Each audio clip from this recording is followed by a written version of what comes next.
이제 다 함께 묵상 기도하심으로 2021년 3월 28일 종려주일 예배를 드리겠습니다.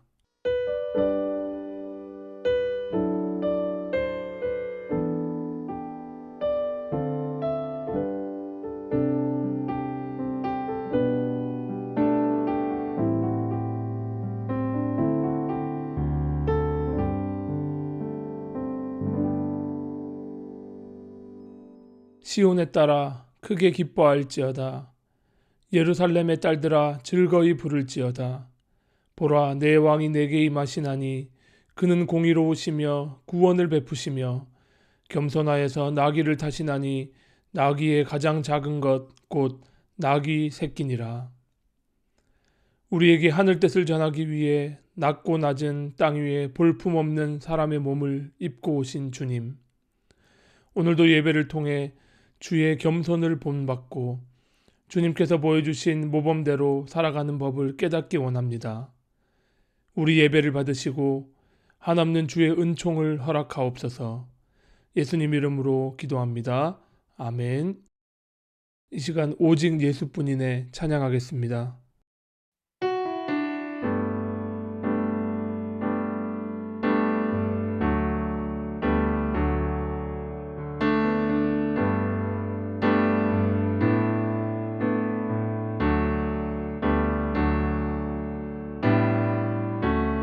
은혜 아니면 살아갈 수가 없네.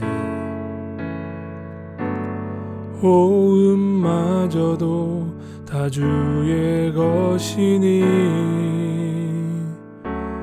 세상 평안과 위로 내게 없어도 예수, 오직 예수뿐이네. 그 신계획 다 볼 수도 없고 작은 고난에 지쳐도 주께 묶인 나의 모든 삶 버티고 견디게 하시네. 은혜 아니면 살아갈 수가 없네. 나의 모든 것 다 주께 맡기니 참된 평안과 위로 내게 주신 주 예수, 오직 예수뿐이네. 그 신계획 다 볼 수도 없고 작은 고난에 지쳐도 주께 묶인 나의 모든 삶 버티고 견디게 하시네. 그 신계획 다 볼 수도 없고 작은 고난에 지쳐도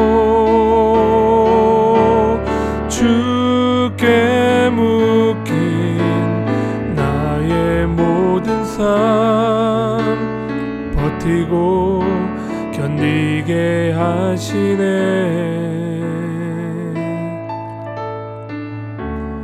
은혜 아니면 살아갈 수가 없네.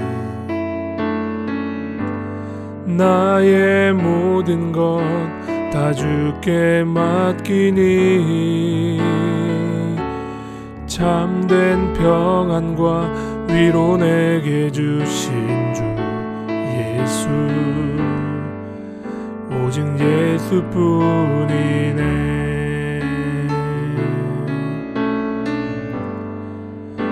오직 예수뿐이네.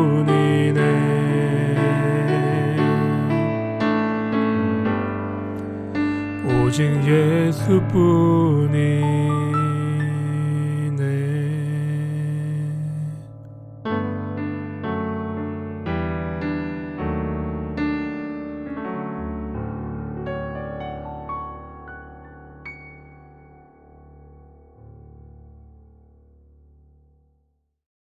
이 시간 사죄의 기도를 드리겠습니다. 여전히 우리는 타인의 희생을 발판으로 오늘을 유지하고 있습니다. 이러한 우리의 연약함을 주께 고백하면서 우리는 이 큰 빚을 어떻게 갚을 수 있을지 묵상하며 사죄의 기도를 드립시다.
우리의 영혼이 여호와를 바라며 그는 우리의 도움과 방패시로다.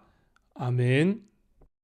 다 함께 사도신경으로 우리의 신앙을 고백하겠습니다. 나는 전능하신 아버지 하나님, 천지의 창조주를 믿습니다. 나는 그의 유일하신 아들 우리 주 예수 그리스도를 믿습니다. 그는 성령으로 잉태되어 동정녀 마리아에게서 나시고 본디오 빌라도에게 고난을 받아 십자가에 못 박혀 죽으시고 장사된 지 사흘 만에 죽은 자 가운데서 다시 살아나셨으며 하늘에 오르시어 전능하신 아버지 하나님 우편에 앉아 계시다가 거기로부터 살아있는 자와 죽은 자를 심판하러 오십니다. 나는 성령을 믿으며 거룩한 공교회와 성도의 교제와 죄를 용서받는 것과 몸의 부활과 영생을 믿습니다. 아멘. 다 함께 찬송가 142장 찬양하겠습니다.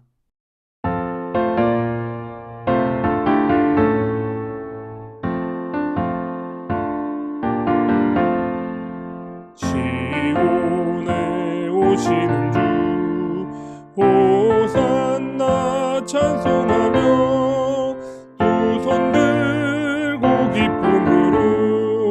내 주를 맞이하리 겸손히 나귀 타고 우리 주님 오시는 날 내 주를 소리 높여 호산나 찬송하리 시온에 오시는 주 호산나 찬송하며 종려가지 손에 들고 내 주를 맞이하리 만왕의 왕이 되신 우리 주님 오시는 날 내 주를 소리 높여 호산나 찬송하리 시온에 오시는 주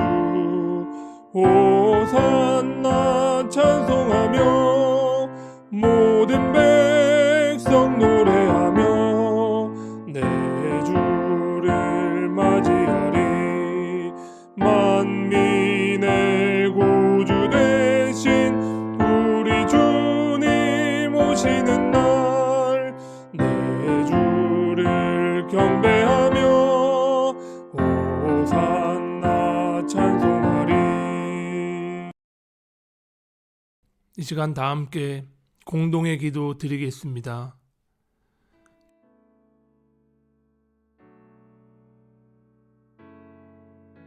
주 우리 아버지, 여기 함께 모여 당신을 부르며 당신께 귀 기울일 수 있음에 감사드립니다. 당신 앞에서 우리는 모두 같습니다. 당신은 우리 각 사람의 삶, 생각, 걸음과 마음을 가장 작은 면부터 가장 깊이 감추어진 면까지 다 알고 계십니다. 당신이 보시기에 의로운 이는 단 한 사람도 없습니다. 그러나 당신은 단 한 사람도 잊거나 거부하거나 정죄하시지 않으십니다. 우리에게 필요한 것을 아시고 그것을 주시며 당신을 향해 뻗은 우리의 빈손을 살펴 이를 채우시되 인색하지 않게 넘치도록 채우십니다. 당신의 사랑하시는 아들 예수의 고난과 죽음 속에서 당신은 우리에게 헤아릴 길 없는 자비와 넘치는 도움을 베푸셔서 우리를 대신하셨고 우리의 어둠과 탄식을 떠맡으셨으며 우리를 해방하셔서 우리가 당신의 빛으로 나아가 당신의 자녀로 즐거워하게 하셨습니다.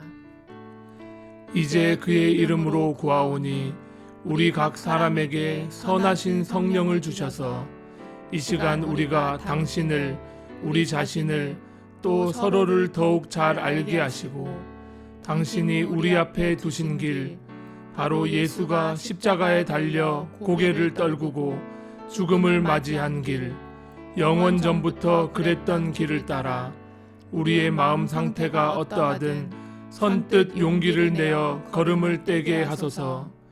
예수님 이름으로 기도합니다. 아멘. 하나님의 말씀 보시겠습니다. 말씀은 누가복음 19장 11절부터 28절까지 말씀입니다. 그들이 이 말씀을 듣고 있을 때에 예수께서 덧붙여서 비유를 하나 말씀하셨다. 이 비유를 드신 것은 예수께서 예루살렘에 가까이 이르신 데다가 사람들이 하나님의 나라가 당장에 나타날 줄로 생각하고 있었기 때문이다. 그래서 예수께서 말씀하셨다. 귀족 출신의 어떤 사람이 왕위를 받아가지고 돌아오려고 먼 나라로 길을 떠날 때에 자기 종 10사람을 불러다가 10문화를 주고서는 내가 올 때까지 이것으로 장사를 하여라 하고 말하였다. 그런데 그의 시민들은 그를 미워하므로 그 나라로 사절을 뒤따라 보내서 우리는 이 사람이 우리의 왕이 되는 것을 원하지 않습니다 하고 말하게 하였다. 그러나 그 귀족은 왕위를 받아가지고 돌아와서 은화를 맡긴 종들을 불러오게 하여 각각 얼마를 벌었는지를 알아보고자 하였다. 첫째 종이 와서 말하였다. 주인님, 나는 주인의 한 문화로 10문화를 벌었습니다. 주인이 그에게 말하였다. 착한 종아, 잘했다. 내가 아주 작은 일에 신실하였으니 10고을을 다스리는 권세를 차지하여라. 둘째 종이 와서 말하였다. 주인님, 나는 주인의 한 문화로 5문화를 벌었습니다. 주인이 이 종에게도 말하였다. 너도 5고을을 다스리는 권세를 차지하여라. 또 다른 한 종이 와서 말하였다. 주인님 보십시오. 주인의 한 문화가 여기에 있습니다. 나는 이것을 수건에 싸서 보관해 두었습니다. 주인님은 야무진 분이라서 맡기지 않은 것을 찾아가시고 심지 않은 것을 거두심으로 나는 주인님을 무서워하여 이렇게 하였습니다. 주인이 그에게 말하였다. 악한 종아, 나는 내 입에서 나온 말로 너를 심판하겠다. 너는 내가 야무진 사람이라서 맡기지 않은 것을 찾아가고 심지 않은 것을 거두어 가는 줄 알고 있었지. 그리하면 어찌하여 내 은화를 은행에 예금하지 않았느냐? 그랬더라면 내가 돌아와서 그 이자와 함께 그것을 찾았을 것이다. 그리고 그는 곁에 서 있는 사람들에게 말하였다. 이 사람에게서 한 문화를 빼앗아서 10문화를 가진 사람에게 주어라. 그들이 주인에게 말하기를 주인님, 그는 10문화를 가지고 있습니다 하였다. 내가 너희에게 말한다. 가진 사람은 더 받게 될 것이요 가지지 못한 사람은 그가 가진 것까지 빼앗길 것이다. 그리고 내가 자기들의 왕이 되는 것을 원하지 않는 나의 이 원수들을 이리로 끌어다가 내 앞에서 죽여라. 예수께서 이 말씀을 마치시고 앞장서서 걸으시며 예루살렘으로 올라가고 계셨다. 아멘.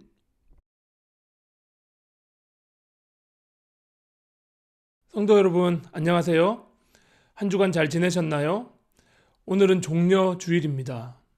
종려주일은 사순절의 마지막 주간인 이 고난주간, 내일부터 시작되는 고난주간을 바로 앞둔 주일에 예수님께서 나귀를 타고 예루살렘에 입성하신 것을 기념하는 주일이죠. 하지만 많은 사람들이 이 종려주일이 어떤 사건 또 어떤 본문을 다루는지는 어렴풋하게 알고 있지만 그 이야기가 나오는 성경 본문이 말하고자 하는 바는 안타깝게도 잘 알지 못하는 것 같습니다.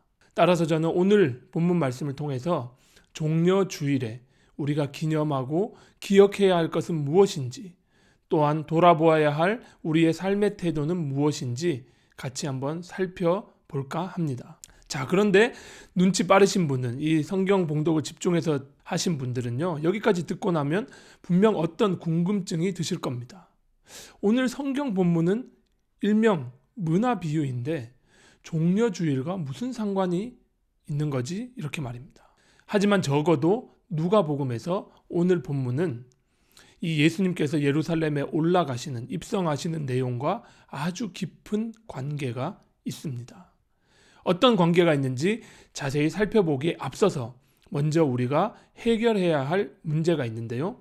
그 문제는 바로 오늘 본문인 문화 비유와 마태복음에 있는 달란트 비유와의 관계입니다. 많은 사람들, 아니 거의 대부분의 사람들이 오늘 이 누가복음의 본문인 문화 비유와 또 우리에게 이 문화 비유보다 더 익숙하게 잘 알려져 있는 마태복음 25장에 나오는 달란트 비유와 같은 비유라고 생각할 것입니다. 하지만 결론부터 말씀드리자면 안타깝게도 두 비유는 전혀 같은 비유가 아니라고 이야기할 수 있습니다. 기본 골격에서부터 이 유사성이 있고 이야기 전개가 비슷해 보이긴 하지만 그 안에 들어가 보면 설정부터 내용, 의미, 그리고 전달하고자 하는 메시지까지 그 속을 자세하게 한번 보면 같을 것이 거의 없는 비유입니다. 제가 이 두 비유를 표로 한번 만들어 봤는데요.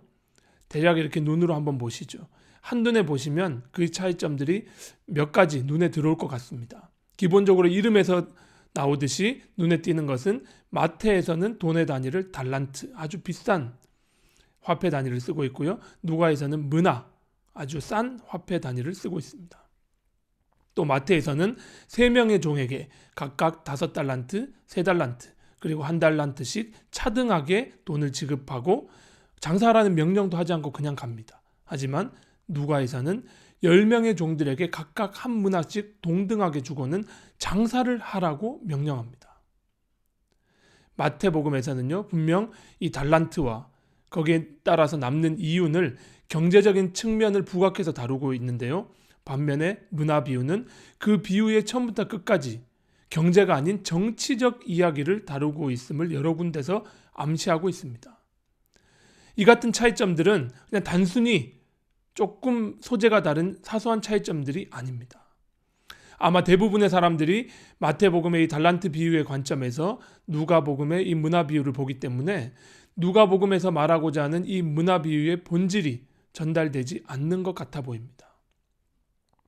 그러면 이제 우리는 마태복음의 관점으로 누가복음의 비유를 보는 것이 아니라 누가복음 이야기 안에 그 구조 속에서 오늘 본문을 자세히 살펴봄으로써 이 문화 비유가 종려주일에 우리가 읽고 묵상해야 하는 이 예수님의 예루살렘 입성 이야기와 어떤 상관이 있는지를 한번 살펴보도록 하겠습니다.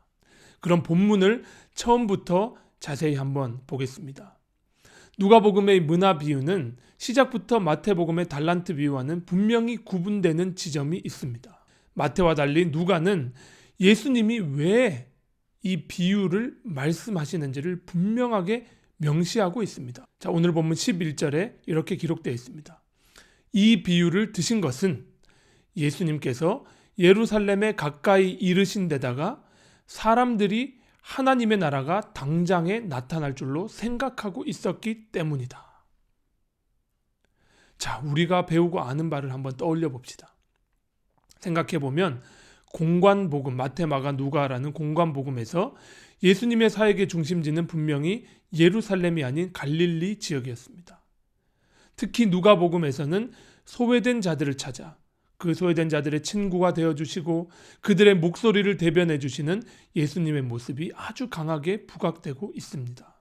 예수님의 영향력이 점차 커지면서 그를 따라다니는 군중들, 무리들도 더 많아졌습니다. 이제 예수님의 사역의 최종 목적지 예루살렘이 눈앞에 다가왔습니다. 예수님을 따르는 무리들은 예수님이 예루살렘에 입성하시면 아주 큰 혁명이 일어날 줄 알고 있었습니다. 군중들은요, 예수님을 하나님이 보내신 메시아, 그리스도라고 생각했기 때문에 예루살렘에 예수님이 탁 도착하는 순간 하나님이 그를 통해 예루살렘에서 로마 군대를 내쫓고 로마의 압제에서 해방되는 유대 민족의 새로운 시대가 도래할 것이라고 믿었던 것이죠. 그들은 예수님을 구약에서 오래전 예언한 다윗의 후손, 그 다윗에게서 난 위대한 왕, 유대 민족의 영광의 시대를 가져올, 황금 시대를 가져올 분으로 믿고 따랐습니다. 하지만 안타깝게도 예수님은 그들을 실망시켜야만 했습니다. 예수님은 그 유대인들의 욕망을 실현시켜줄 메시아가 아니었을 뿐만 아니라 예수님이 예루살렘에 올라가면 혁명이 일어나는 것이 아니라 가장 끔찍한 형벌, 십자가 형벌이라는 그 끔찍한 운명이 기다리고 있었기 때문입니다. 그래서 예수님은 이제 예루살렘을 바로 앞에 두고 그 성에 들어가시기 전에 자기를 따르는 무리들에게 자신이 예루살렘에 올라가는 이유를 분명히 알려주시기 위해서 오늘 이 문화 비유를 말씀하신 겁니다. 자, 그리고 아주 중요한 것인데요. 또 우리가 이 비유를 이해하기 위해 알아야 할 것 한 가지가 있습니다. 바로 12절부터 14절까지에 나오는 이 이야기의 설정 부분입니다. 뭘까요? 귀족 출신의 어떤 사람이 왕위를 받아 가지고 돌아오려고 먼 나라로 여행을 떠날 때에 자기 종 10사람을 불러다가 10문화를 주고서는 내가 올 때까지 이것으로 장사를 하여라고 말하였다. 그런데 그의 시민들은 그를 미워함으로 그 나라로 사절을 뒤따라 보내서 우리는 이 사람이 우리의 왕이 되는 것을 원하지 않습니다 하고 말하게 하였다. 바로 이 본문입니다. 자, 이 본문이 다루고 있는 이야기 뒤에는 그 당시 사람들이 겪었던 하나의 큰 사건이 있었습니다. 2000년이 지난 우리들은 그런 사건이 있었는지도 잘 몰라서 이 본문과 연결시키지 못했지만 당시 이야기를 듣는 사람들은 분명 저 본문이 무엇을 암시하는지 알 수 있었을 겁니다. 바로 그 사건은 역사가인 요세푸스의 역사에 기록이 되어 있는데요. 당시 헤롯 대왕의 아들 헤롯 아켈라우스는 유대 지방에 대한 그의 통치권을 확인하기 위해서 로마 황제에게, 그러니까 로마로 떠나갔습니다. 바로 그때 유대인 대표 50명이 그 헤롯 아켈라우스의 임명을 반대하기 위해서 로마로 갔다고 기록하고 있습니다. 아버지 헤롯 대왕도 포악한 정치인이었지만 그의 아들 헤롯 아켈라우스는 정말 포악하고 잔인할 때 그지없는 사람이었습니다. 나사렛 부근의 세포리스에서 있었던 반란의 소식을 듣고는 그 지역 사람 2,000명을 십자가에 매달아 죽인 것도 바로 이 헤롯 아켈라우스입니다. 유대인들에게 이 헤롯 아켈라우스가 다시 유대 지역을 다스리는 왕으로 인정받는다는 것은 정말 상상할 수 없는 끔찍한 일이었기 때문에 이 아켈라우스가 유대 지역을 다스릴 권한을 로마 황제에게 확인받으러 가는 것을 막기 위해서 그 황제에게 먼저 가서 이 사람은 안 됩니다라고 얘기하기 위해서 백성들이 사절단을 구성해서 황제에게 보냈다라는 것이 요세푸스의 역사에 기록되어 있습니다. 물론 예수님 당시에 이미 아켈라우스는 왕위를 빼앗기고 유대 지역은 로마 총독이 파견되어 다스리고 있었지만 그 당시에는 이 아켈라오의 통치를 막으려고 했던 사람들의 계획이 실패로 돌아가 버렸습니다. 그리고 아켈라오는 그 당시에 유대 지역을 다스릴 권한을 받아서 돌아왔습니다. 그러니까 그 헤롯 아켈라우스 당시 그 아켈라우스가 돌아왔을 때 그가 왕이 되는 것을 반대했던 사람들이 어떻게 되었을지 상상만 해도 아주 끔찍하죠. 자, 바로 이 지점에서 우리가 만나는 오해가 생겨납니다. 우리는 모두 이 마태복음의 달란트 비유에 따라서 이 주인, 귀인 이 사람을 하나님으로 생각했고요.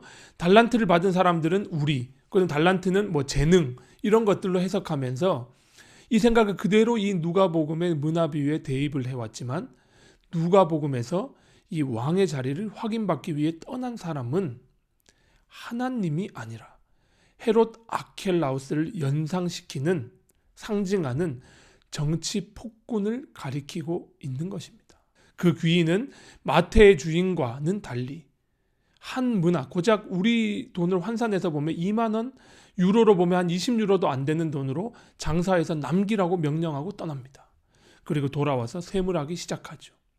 첫 번째 종은 한 문화로 10문화를 남겼습니다. 마태에 따르면 5달란트를 받은 사람이 5달란트를 남기자 칭찬해주고 주인의 즐거움에 참여하라고 했지만 마가복음에서는 분명히 이 왕이 되려고 하는 이 폭군이 돌아와서 10문화를 남긴 자에게 칭찬하는 것이 아니라 10고을을 다스리게 했고 5문화를 남긴 종은 5고을을 다스리게 하였다고 말합니다.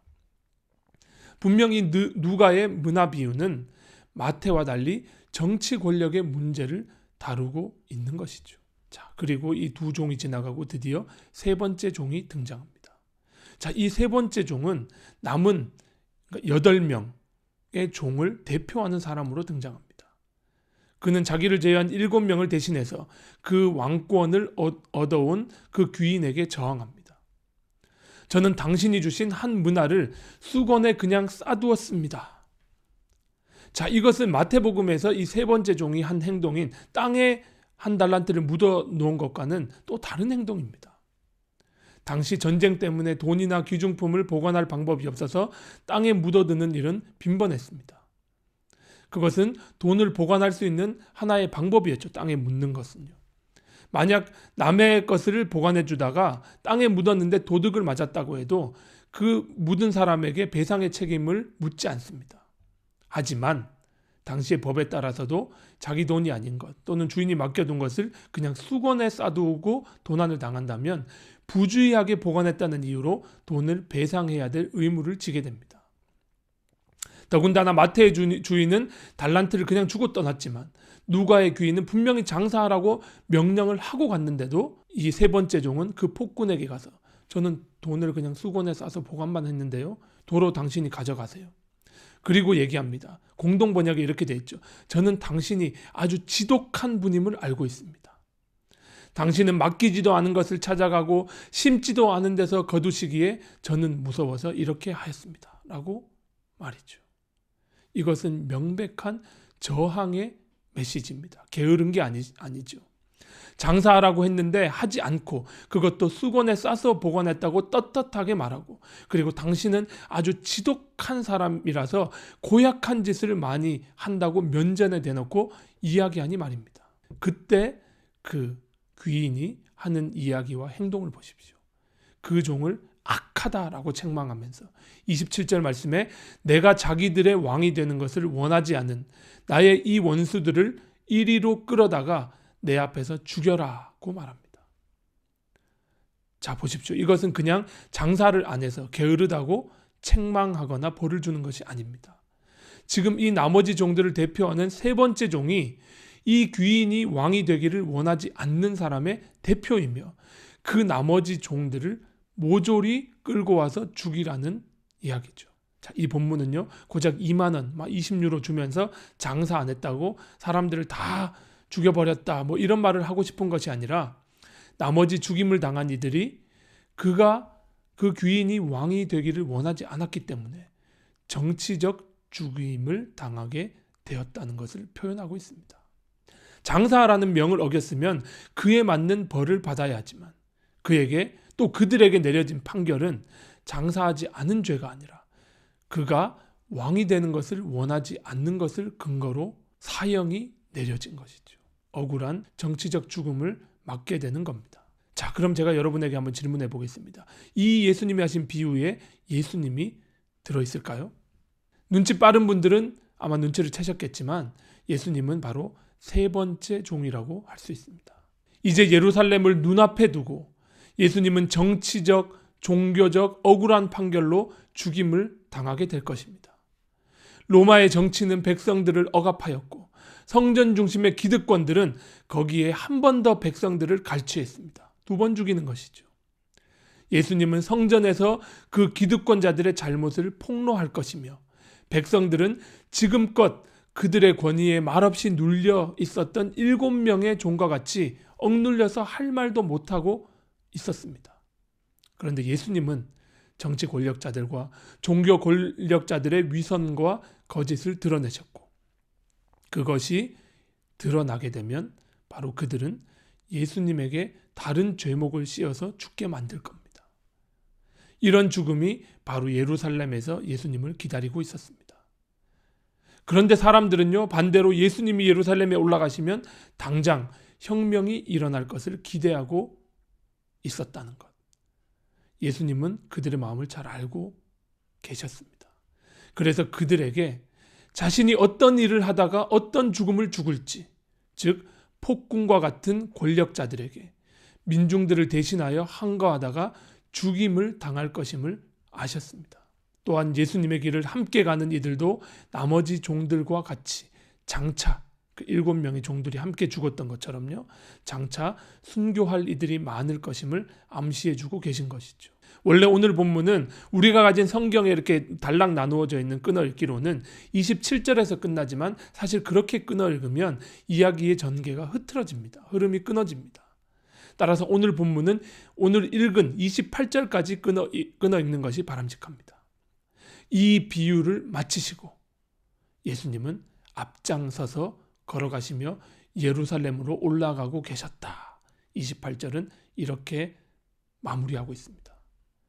즉 자신이 어떻게 죽으실지 알고도 용감히 예루살렘으로 앞장서서 뚜벅뚜벅 걸어가셨다는 말입니다. 그렇게 예루살렘에 올라가신 예수님은 작은 나귀의 새끼를 타고 성으로 들어가십니다. 앞서 비유에서 이야기한 귀인이 멋지고 값비싸고 아주 폼나는 말을 타고 황제에게 가서 유대 지역을 다스릴 고난을 받아 화려하게 말을 타고 귀환한 것과 정반대로 예수님은 아무도 타보지 않은 작은 나귀의 새끼를 타고 자신의 죽음을 예감하시며 성으로 들어가셨습니다. 그때 사람들은 예수님의 속도 모르고 자신들의 욕망을 예수님께 투영하며 소리칩니다. 복되시다. 주님의 이름으로 오시는 임금님. 하늘에는 평화, 지극히 높은 곳에선 영광. 당시 예수님은 얼마나 슬프셨을까요? 얼마나 답답하셨을까요? 하지만 예수님은요, 그들을 나무라시지는 않았습니다.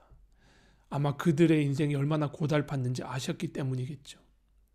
그들이 외치는 찬양이 지금은 비록 잘못된 방향으로, 잘못된 열정으로 표출되고 있지만 자신의 죽음과 부활 이후에 이들이 예수님의 참된 제자로 하나님의 자녀로 올바로 서기만 하면 자신들의 목숨까지도 내던질 순교자가 될 것이라는 믿음을 가지시고 말입니다. 사랑하는 성도 여러분, 예수님께서는 이 땅에 볼품없는 형체로 오셨습니다. 그리고 소외된 자, 약한 자들의 친구가 되어주셨고 그들의 아픔을 보며 함께 아파하시고 안아주셨습니다. 하지만 예수님께서는 그 반면에 잘못된 이 정치를 추구하는 권력자들, 종교 기득권자들에 대해서는 누구보다 엄하게 용기를 내어서 저항하셨습니다. 하지만 안타깝게도 오늘날 우리는 어떻습니까? 힘없는 자들에게 강하고 사회적으로 정치적으로 힘 있는 사람들에게는 쉽게 고개를 숙이지 않습니까? 바로 종려주일은 저들 예수님께 소리치는 무리와 같이 예수님의 마음을 모른 채 자신들의 욕망을 예수께 투사하여 호산나 우리를 구원하소서 외치는 주간이 아닙니다. 오히려 우리의 삶의 근본적인 방향을 돌아보며 성찰하는 시간이 되어야 합니다. 오늘날 내가 드리고 있는 찬양이, 내가 주님께 드리고 있는 기도가 저 무리들과 같지 않은지 돌아보아야 합니다. 그리고 또한 비겁한 우리 인생의 태도를 성찰하고 반성하고 회개해야 합니다. 오늘날 수많은 크리스찬들의 문제는 너무도 쉽게 권력의 편에 선다는 것입니다. 예수님을 믿고 따른다는 것은 오늘날 억압당하는 이들의 소리를 대변해주고 잘못된 시스템과 체계에 저항하는 법을 배우는 것, 힘과 무력을 쓰는 방법으로 하는 것이 아니라 평화의 방법으로, 하지만 강력히 진리를 선포하고 거짓을 드러낼 수 있는 용기를 가지는 법을 배우는 것입니다. 오늘 종려주일에 다시금 예수님 예루살렘 입성과 행진이 어떤 의미를 가진 것이었는지를 묵상하며 내 삶의 가치관과 태도를 다시 한번 점검해 보시기 바랍니다. 예수님과 같이 살다가는 손해를 보고 매장당할지 모른다는 두려움이 우리 모두에게 있을 것 같습니다. 그럼에도 당당하게 우리보다 앞서서 예루살렘으로 걸어가신 예수님의 그 발걸음이 우리 모두의 마음을 울리기를 원합니다. 주님께 우리의 이 두려운 마음을 내어 맡길 때 주께서 우리보다 앞서가시고 우리를 선한 방향으로, 평화의 길로, 하나님의 뜻으로 인도하실 것이라 믿습니다. 기도하겠습니다. 우리보다 앞서서 당당히 자신의 길을 가신 주님, 그 주님께서 오늘 우리에게 나를 따라오너라 하고 말씀하심을 기억합니다. 우리는 너무도 쉽게 권력 앞에 고개를 숙이고 우리의 무릎을 내어줍니다. 그 권력들 아래 오늘도 수없이 많은 사람들, 그리고 자연 만물도 함께 고난을 당하고 있습니다. 주님, 우리에게 용기를 주옵소서. 주님을 닮을 용기를 주옵소서. 우리도 용기를 내어 약자들의 목소리를 대변하고 진리를 사랑하고 정의를 추구하게 하옵소서. 우리는 너무나 두려워 매일 숨고 싶고 연약하기 짝이 없는 자들입니다. 이런 우리를 불쌍히 여기시고 우리에게 한없는 용기를 허락하옵소서. 예수님 이름으로 기도합니다. 아멘. 이 시간 다 함께 내 삶 드리리 찬양하겠습니다.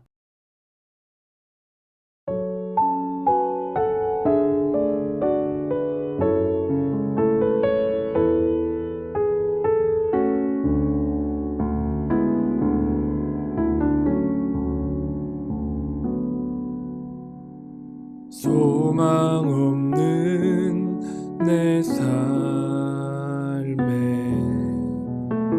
새 생명 허락하신 날 향한 주님의 은혜, 놀라운 주님의 사랑, 삶의 문제 힘겨워 눈물만 흘릴 때도 날 안아주시는 주님, 한없는 주님의 사랑 나 찬양하네. 나의 믿음 주께 드려, 나의 삶이 주를 향해 내 유일한 사랑 되신 주께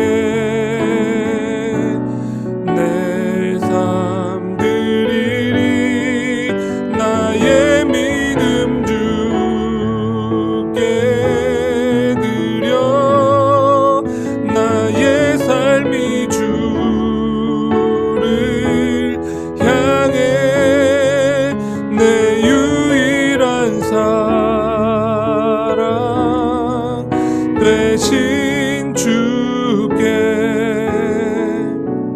내 삶 드리리,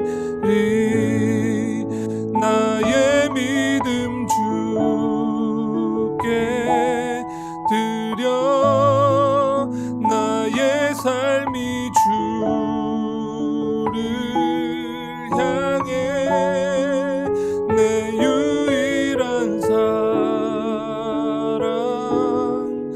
되신 주께 내 삶 드리리, 나의 믿음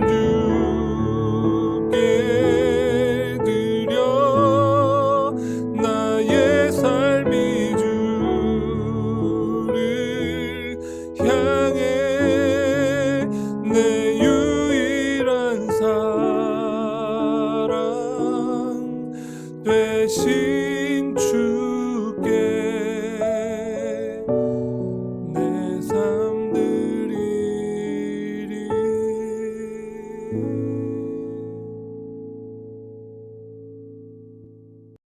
여호와는 내게 복을 주시고 너를 지키시기를 원하며 여호와는 그 얼굴로 내게 비추사 은혜 베푸시기를 원하며 여호와는 그 얼굴을 내게로 향하여 드사 평강 주시기를 원하노라. 아멘.